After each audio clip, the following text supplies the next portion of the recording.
来继续来看这台湾人真爱到日本来游览，嘛真爱买日本的感冒药啊。但是打来，伫日本买感冒药啊有限制，爱先讲明卖药啊用途，以及是毋是有症状，才会当来购买。讲日本为去年就开始来管制感冒药，上主要是日本的民众进前为着新冠病毒。了后，食便药的人是愈来愈多，都惊民众食这感冒的便药会怎食掉咧，北袂哩，所以日本政府才会来管制着感冒药。早一转日本真侪人拢会上准药妆品来抢赎，不过若是要买感冒药啊，要特别注意。接走日本的林氏璧林氏璧伫咧社群平台铺文讲，药妆店的感冒药啊无限品牌，不过一人敢若会当买一盒。买的时阵，药师阁爱选特殊含感染药师卡，药师若是无值班就袂当买。敢讲这和疫情升温有关系？加口有网友留话讲，有可能是烦恼药物的使用风险，家己签的相关文件顶悬就有写药物滥用防治。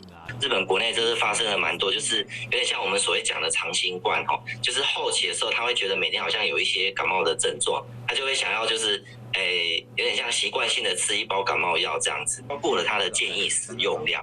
那所以呢，就是有蛮多案件，就是有送去医院，就是检查发生什么问题，然后发现他们可能是有这个药物滥用的情况。那他会有一个询问单，上面就会问的蛮仔细，问说，这个是不是你本人就是要使用的？然后还是你买这个药原因是什么？可待因的感冒药，日本还蛮常见的。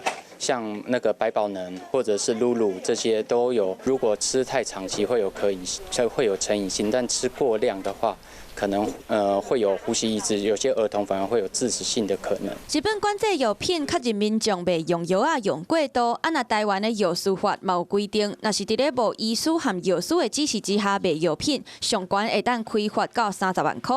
药师若是无值班，药妆店就袂当卖药啊互人客。食药啊，毋是食愈侪愈有效。后摆去日本爱注意当地的新规定，配合当地药师的指示，正确用药，保障身体健康。Hello， 我是林明瑞。想要抢先掌握最及时的新闻资讯吗？赶快订阅、按赞、开启小铃铛，锁定我们华视新闻的 YouTube 频道。